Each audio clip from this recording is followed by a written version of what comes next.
जिस तरीके से आर.एस. प्रवीण साहब ने पूरी दबंगता से चुनाव लड़ा, उनको कामयाबी हासिल नहीं करी हुई मिली, लेकिन उन्होंने चुनाव ऐसा लड़ा कि 2000 जब भी चुनाव की बात होगी और आर.एस. प्रवीण की या बसपा की बात होगी, तो उनका नाम बड़ी इबादत से लिया जाएगा। क्या कहना चाहेंगे कि बहन जी उनको भी कोई बड़ी ज़िम्मेवारी दे सकती थी, लेकिन दी नहीं, तो क्या लगता है कि कोई उनको बड़ी ज़िम्मेवारी मिल सकती है? क्या कहना चाहेंगे अशोक अज्ञानी जी? देखिए उनको पहले ही मौके में एक तो तेलंगाना का अध्यक्ष, पूरे राज्य का अध्यक्ष और तेलंगाना का मुख्यमंत्री पद घोषित किया उन्होंने बहन जी ने। तो ये अपने आप में इतना बड़ा फैसला, इतने बड़े पद हैं कि इसको इनको संभाल कर उन्होंने बड़ी बखूबी से निभाया उन्होंने आर.एस. प्रवीण साहब ने। तो अभी तो ये क्योंकि वो अभी चुनाव से निकले हैं, अभी आए 2 साल पहले, उनको उन्होंने अध्यक्ष बनाया बहन जी ने पूरे तेलंगाना का और उनको मुख्यमंत्री पद का भी दावेदार घोषित किया। अब जैसे-जैसे परवीन साहब रचते बसते चले जाएँगे तो अब सेंट्रल कमेटी में भी आना उनका तय ही है। क्योंकि सेंट्रल कमेटी में भी वो जो उसके स्टेट के प्रेसिडेंट होते हैं तो सेंट्रल कमेटी में भी वो आते ही आते हैं।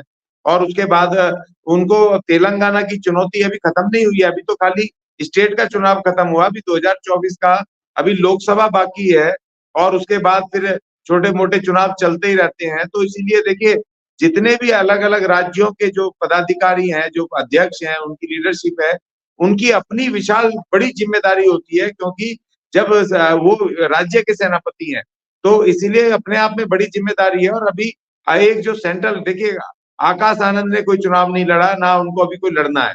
अभी उनको संगठन को देखना है, संगठन को मजबूत करके तमाम राज्यों में जो भी कैंडिडेट और जो भी नेता हमारे होंगे, उनको मदद करनी है।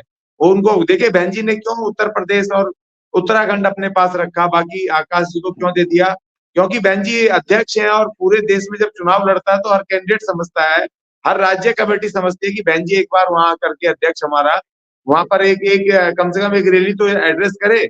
इसीलिए बहन जी ने कहा कि मुझे उत्तर प्रदेश टारगेट करना है और आप पूरा देश देखो अब आकाश आनंद उत्तराधिकारी हो गए, तो अब आकाश आनंद बिना किसी प्रेशर के और पूरा समय हर स्टेट कमेटी को और कैंडिडेटों को दे सकते हैं चुनाव में, हर एक का मन पूरा कर सकते हैं और ये उम्मीद भी होती है कार्यकर्ताओं की, नेताओं की, कैंडिडेटों की कि हमारा नेता है। तो इसलिए बहन जी ने बड़ी रणनीतिक चल के और ये मनुवादियों को परास्त किया और पार्टी संगठन को ये मजबूती प्रदान किया क्योंकि बहन जी हर जगह नहीं जा सकती थी।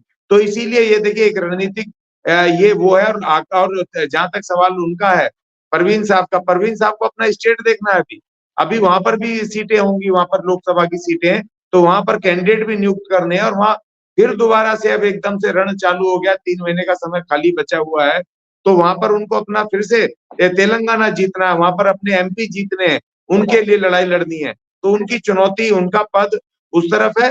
आकाश जी क्योंकि पूरे सेंट्रल कमेटी को देखेंगे, पूरे देश को देखेंगे, इसलिए आकाश जी को जिम्मेदारी दी गई है और बहुत ही बेहतरीन जिम्मेदारी है।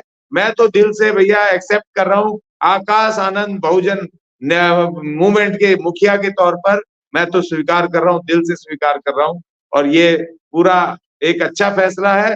बहुत और इतिहास आने वाला समय बताएगा कि बहन जी ने ये स्वर्ण अक्षरों में लिखा जाएगा कल का दिन, स्वर्ण अक्षरों में लिखा जाएगा 10 दिसंबर का दिन कि बहन जी ने इतना खूबसूरत फैसला लिया था कि आज बहुजन समाज पार्टी आने वाले कुछ दिनों में टॉप पर जाएगी और देश में बहुजन सत्ता कायम होगी। आकाश आनंद सेनापति रहेंगे, उनके नेतृत्व में होगा।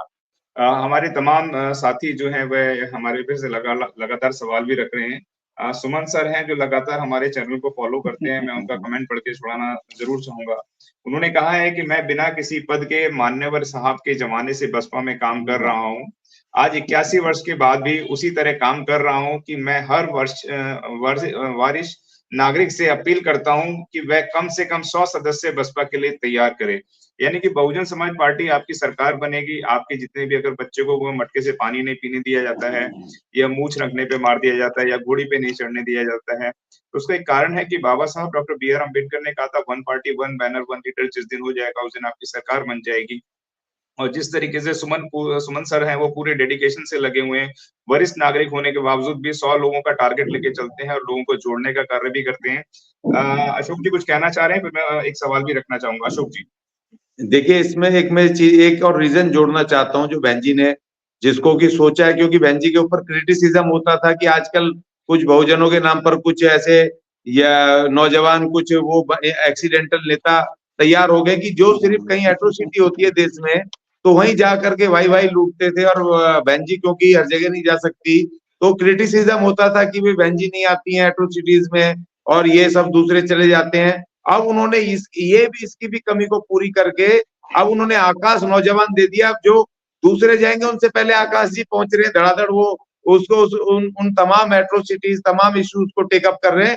तो अब उसको भी काउंटर किया है, उसको भी काउंटर किया। ये भी एक बहुत बड़ा रीजन था कि उस कमी को भी बहन जी ने आकाश जी के द्वारा उसको पूरा करने का पूरा प्रयास किया है। जी, कहते हैं सत्ता परिवर्तन का दौर होना बहुत ज्यादा जरूरी चाहिए। सुमन सर का एक सवाल है, उन्होंने कहा आशा की जाती है कि अशोक आनंद जी अपने साथ तेज तर्राक सभी युवकों को भी अवसर देंगे। अगर आपने अभी तक हमारा चैनल सब्सक्राइब नहीं किया है तो सब्सक्राइब करें और घंटी का बटन बिल्कुल भी दबाना ना भूलें ताकि सभी लेटेस्ट खबरें पहुंच सकें आप पे सबसे पहले।